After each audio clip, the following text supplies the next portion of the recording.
काल बड़ा संघर्ष और परीक्षा का, अपने साथ परिवार को संभालने का। जीवन में सफल होना है तो सबसे पहले स्वयं पर विश्वास रखें। 2025 यह वर्ष आपके लिए एक अलग प्रकार का संघर्ष लेकर आने वाला है।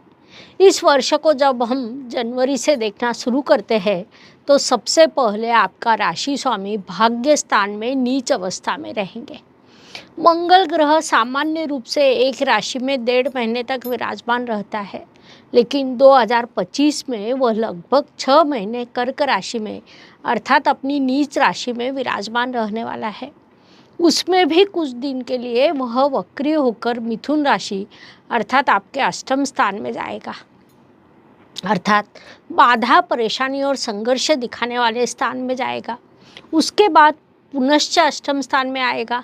मंगल ग्रह आपका राशि स्वामी होने के कारण वह जब भाग्य स्थान में आएगा तो शुभ प्रभाव देता है।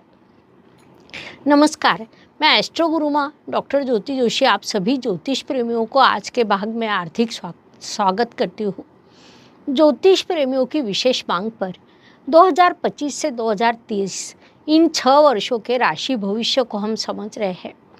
उसमें आज हम वृश्चिक राशि के लिए 2025 से 2030 तक का समय काल कैसा रहेगा, इस विषय पर विस्तार से अध्ययन करने वाले हैं। इस काल की कुछ विशेष ग्रह स्थिति और उनका आप पर होने वाला परिणामों का हम शास्त्र शुद्ध पद्धति से विश्लेषण करने वाले हैं। साथ ही अंत में आपको इस काल में किए जाने वाले कुछ विशेष उपाय भी बताने वाली हूँ, इसीलिए आज के भाग को अंत तक देखना न भूलें। साथ ही यह शास्त्रीय जानकारी आपको अच्छी लगे तो वीडियो को शेयर अवश्य करें ताकि दूसरों तक पहुंच सके।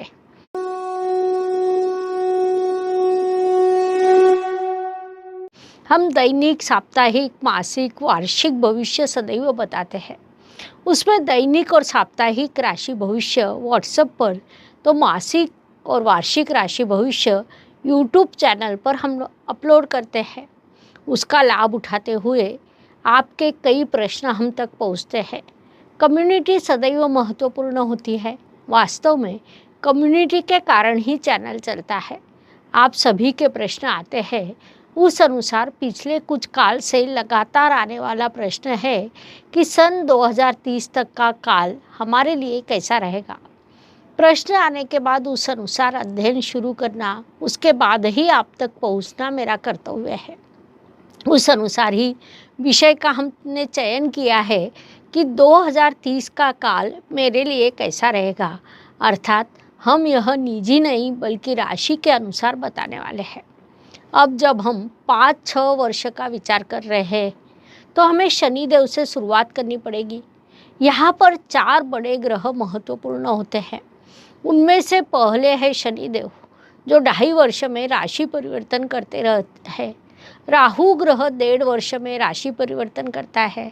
उसके बाद गुरुदेव, जो लगभग 12 से 13 महीने में राशि परिवर्तन करते हैं। अर्थात दीर्घकालीन फलकथन करते समय हमें 4 ग्रहों का थोड़ा अधिक विचार करना पड़ता है। उसमें क्रम के अनुसार विशेष ग्रह स्थिति का भी विचार करना पड़ता है। उसी पद्धति से हम 2030 तक के काल का अध्ययन करने वाले हैं। ये सब जानकारी आपको अपनी राशि के अनुसार प्राप्त करनी है तो कमेंट सेक्शन में आप अपना नाम और राशि लिखकर हम तक पहुँचाएँ। 2030 तक के काल में आपका कोई विशेष उद्देश्य हो कि मुझे 27 में अपनी वास्तु लेनी है, तो क्या वह काल मेरे लिए वास्तु योग्य है, या आपका विवाह करने का विचार हो, या आपका कोई और सपना हो, पढ़ाई पूरी करनी हो, विदेश जाना हो, ऐसी कोई भी विशेष चीज़ आपको करनी है, तो क्या वह इस काल में आपके राशि के लिए उचित है? इस प्रकार कमेंट सेक्शन में आप अपनी राशि और प्रश्न लिखकर भेजें। जीवन में सफल होना है तो सबसे पहले स्वयं पर विश्वास रखें। 2025 यह वर्ष आपके लिए एक अलग प्रकार का संघर्ष लेकर आने वाला है। इस वर्ष को जब हम जनवरी से देखना शुरू करते हैं तो सबसे पहले आपके राशि स्वामी भाग्य स्थान में नीच अवस्था में रहेंगे। मंगल ग्रह सामान्य रूप से एक राशि में 1.5 महीने तक विराजमान रहता है, लेकिन 2025 में वह लगभग 6 महीने कर्क राशि में अर्थात अपनी नीच राशि में विराजमान रहने वाला है। उसमें भी कुछ दिन के लिए वह वक्री होकर मिथुन राशि अर्थात आपके अष्टम स्थान में जाएगा, अर्थात बाधा, परेशानी और संघर्ष दिखाने वाले स्थान में जाएगा। उसके बाद पुनश्च भाग्य स्थान में आएगा। मंगल ग्रह आपका राशि स्वामी होने के कारण वह भाग्य स्थान में शुभ प्रभाव देता है। राशि स्वामी भाग्य स्थान में यह शुभ स्थिति मानी जाती है, लेकिन इस काल में उसका मार्गक्रमण कुछ अलग पद्धति से रहेगा, अर्थात बीच में वह वक्री होगा और अधिक समय लेकर एक राशि में उसका मार्गक्रमण शुरू रहेगा, जिससे आपको परेशानी हो सकती है। लेकिन इस मंगल ग्रह से आपको सकारात्मक प्रभाव भी प्राप्त हो सकते हैं। उसमें मुख्य रूप से कहा जाए तो आपका आत्मविश्वास बढ़ जाएगा। समस्या आती है तो आने दे, हम उनका समाधान निकाल लेंगे, यह आपकी भूमिका रहेगी। कुल मिलाकर आपका राशि स्वामी भले ही नीच अवस्था में हो, फिर भी आपको सकारात्मक प्रभाव अवश्य प्राप्त होंगे। अर्थात इस काल में मंगल ग्रह की उपासना या कुल देवी की उपासना करने से उन समस्याओं की तीव्रता कम हो सकती है। दीर्घकालीन राशि भविष्य देखते समय हम मुख्य रूप से बड़े ग्रहों की स्थिति देखते हैं, क्योंकि एक राशि में वे अधिक दिनों तक विराजमान रहते हैं। इस समय हमने आपके राशि स्वामी का विचार किया, क्योंकि अब मंगल ग्रह एक राशि में लगभग 6 महीने विराजमान रहने वाला है, अर्थात जून 25 तक मंगल वहीं पर रुकने वाला है, इसलिए उसकी स्थिति भी महत्वपूर्ण रहने वाली है। उसके बाद हम शनिदेव से सोचना शुरू करेंगे, क्योंकि शनिदेव एक राशि में लगभग 2.5 वर्ष विराजमान रहते हैं। शनिदेव ने पिछले काल में आपको प्रत्यक्ष अप्रत्यक्ष रूप से कई प्रकार के लाभ दिए हैं, संघर्ष भी दिया है, लेकिन प्रॉपर्टी से लाभ, व्यवसाय से लाभ, करियर में सफलता के अवसर, व्यक्तित्व में परिश्रम की वृद्धि, ऐसे कई सकारात्मक प्रभाव दिए हैं। अब 29 मार्च 2025 को शनिदेव राशि परिवर्तन कर मीन राशि में अर्थात आपके पंचम स्थान में प्रवेश करेंगे। वहाँ पहले से ही राहु ग्रह उपस्थित है। राहु के कारण पिछले काल में आपकी पढ़ाई में बाधा उत्पन्न हुई होगी या संतति ने आपकी बातों को नज़रअंदाज किया होगा। ऐसे संघर्ष में अब वहाँ पर शनिदेव का आगमन होने वाला है। शनिदेव आपके लिए अकारक है, अब वे आपके पंचम स्थान में प्रवेश करेंगे और राहु के साथ उनका गठबंधन होगा, जिस कारण नकारात्मक प्रभाव में वृद्धि हो सकती है। प्रेम में बाधा निर्माण होना, ब्रेकअप होना जैसे प्रभाव भी आपको प्राप्त होंगे। पढ़ाई में अप्रत्याशित रूप से बाधा निर्माण होना, सफलता का विश्वास होने के बाद भी असफलता की ओर मार्गक्रमण करना, ये विभाग भी सामने आता है। या सामान्य रूप से पहले जो पढ़ाई आप 2 घंटे में पूरी करते थे, उतनी पढ़ाई अब 3 घंटे में भी पूरी नहीं होगी, ऐसा अनुभव भी आपको प्राप्त हो सकते हैं। विशेष रूप से 29 मार्च से 18 मई तक के काल में प्रश्नों की तीव्रता अधिक रहेगी। इस काल में शनि और राहु का गठबंधन आपके पंचम स्थान में होने वाला है। उसके बाद राहु ग्रह राशि परिवर्तन कर आपके चतुर्थ स्थान में प्रवेश करेगा और शनिदेव पंचम स्थान में ही रहेंगे। शनिदेव विघटन के कारक भी है। पंचम स्थान के शनिदेव की तृतीय दृष्टि आपके सप्तम स्थान पर होगी, उससे परिवार का विघटन होने का कार्य हो सकता है, अर्थात पारिवारिक एकता कम होना, अकारण ही विवाद जैसे विभाग सामने आ सकते हैं। उसके बाद शनिदेव की सप्तम दृष्टि आपके सप्तम स्थान पर और दशम दृष्टि धन स्थान पर होगी, जिस कारण धन हानि होना, बचत कम होना जैसे प्रश्न निर्माण हो सकते हैं। एक बात आपने मुख्य रूप से ध्यान में लेनी चाहिए कि ग्रह जब गोचर से सकारात्मक होते हैं तब उनके प्रभाव अस्थायी होते हैं। वे प्रभाव कम काल के लिए होते हैं, लेकिन मूल कुंडली में शनिदेव यदि मेष राशि के, वृश्चिक राशि के, मीन राशि के या धनु राशि के हैं तो प्रश्नों की तीव्रता बढ़ सकती है। यहाँ तक कि कर्क और सिंह राशि के शनिदेव भी परेशानी का कारण बनते हैं। ऐसी स्थिति में आपके प्रश्नों की समस्याओं की तीव्रता बढ़ सकती है। इसके विरुद्ध आपकी मूल कुंडली में शनिदेव यदि मकर, कुंभ, तुला राशि के हो तो उनके शुभ प्रभाव भी आपको प्राप्त हो सकते हैं। या मूल कुंडली में शनिदेव बुध, शुक्र की किसी राशि में होने पर भी आपको उनकी तीव्रता कम होती है। कुल मिलाकर शनिदेव का यह गोचर वृश्चिक राशि के लिए कहीं न कहीं संघर्ष का रहेगा। एक ओर घर में विवाद और दूसरी ओर बाहर आर्थिक हानि होना, बचत कम होना, ये विभाग सामने आएगा। शनि देव के बाद दीर्घकालीन ग्रह के रूप में हम राहु का गोचर भी देखते हैं। तो राहु 2025 में आपके चतुर्थ स्थान में आने वाला है।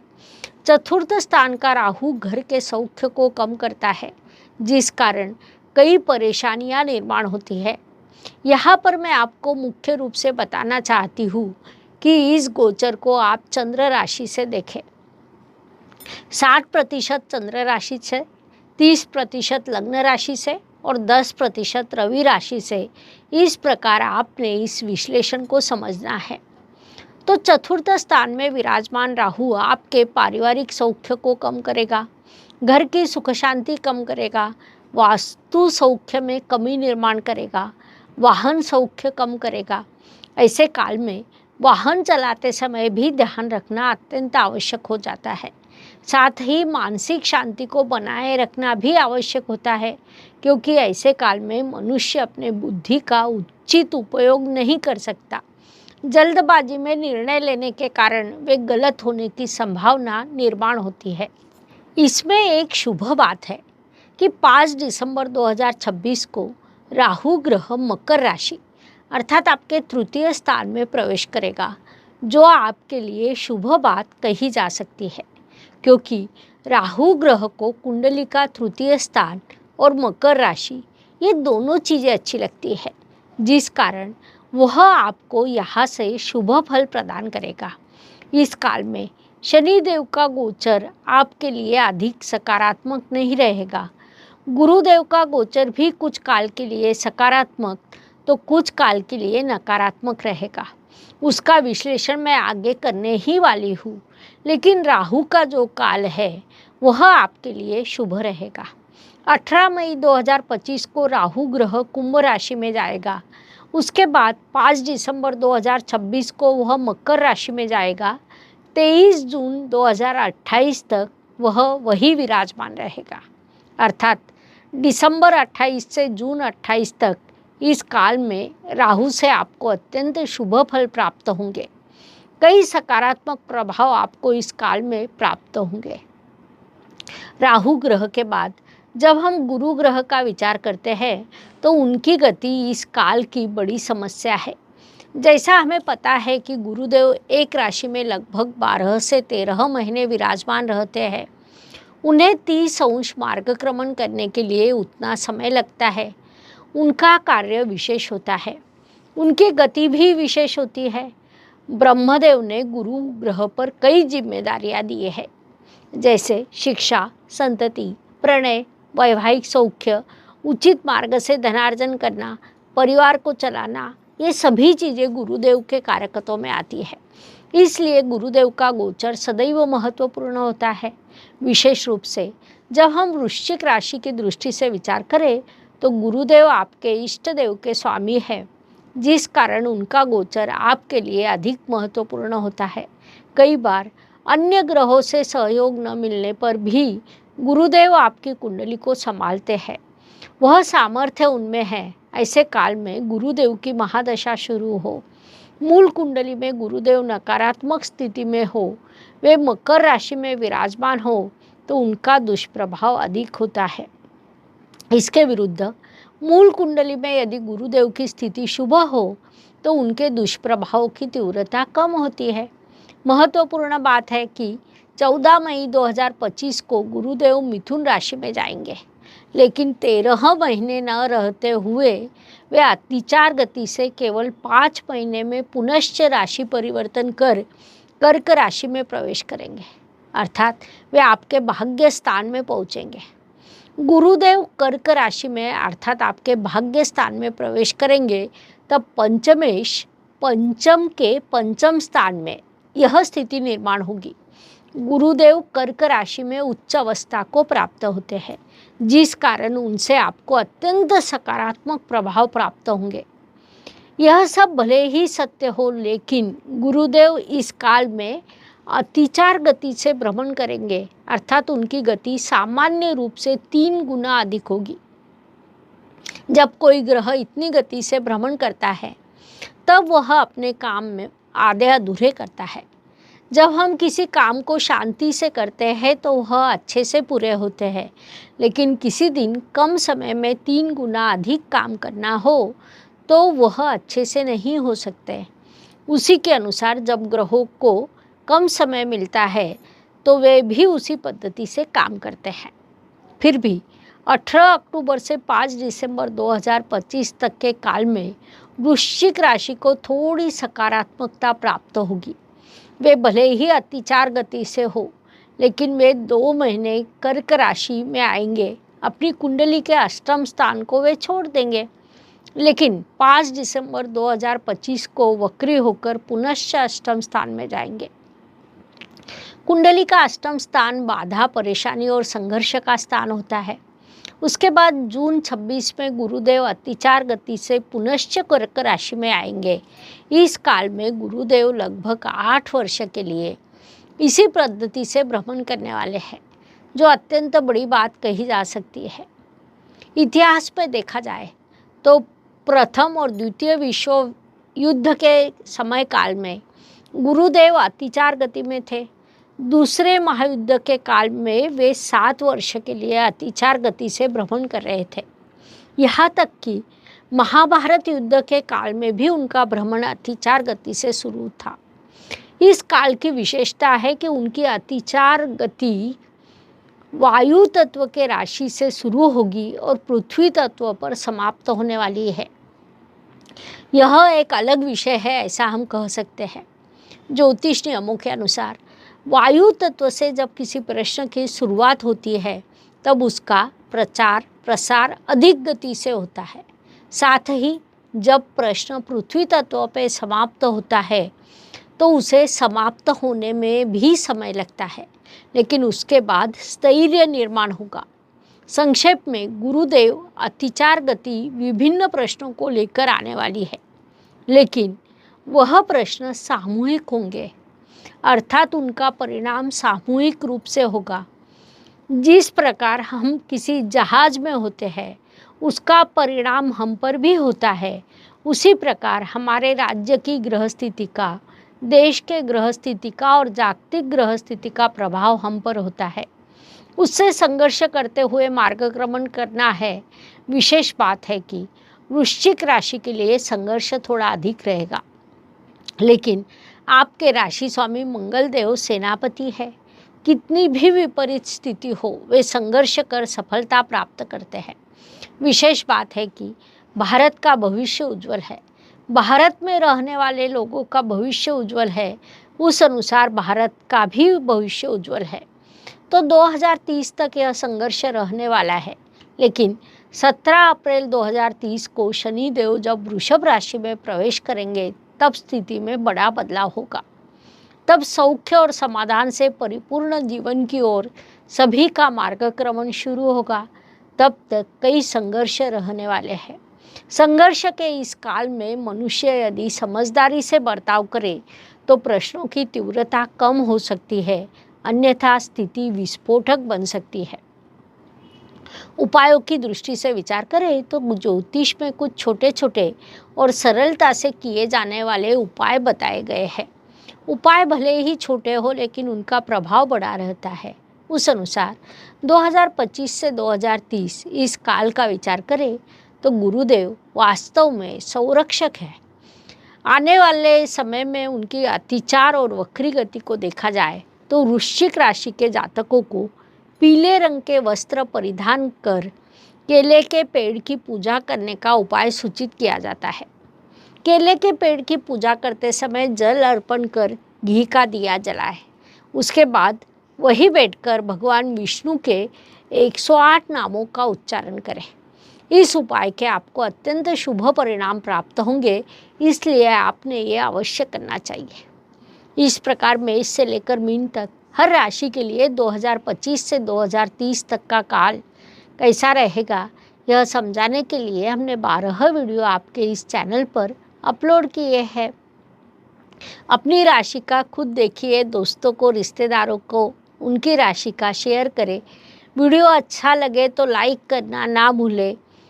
धन्यवाद। शुभम भवतु। जय ज्योतिष। ज्योतिष का अध्ययन तथा शास्त्र की शास्त्रीय तरीके से पढ़ाई करने के लिए मेरी 2 किताबें प्रकाशित हो चुकी है, उनका अवश्य लाभ लीजिए। Please like, share and subscribe the channel. और हाँ, बेल आइकॉन दबाना ना भूलें। धन्यवाद।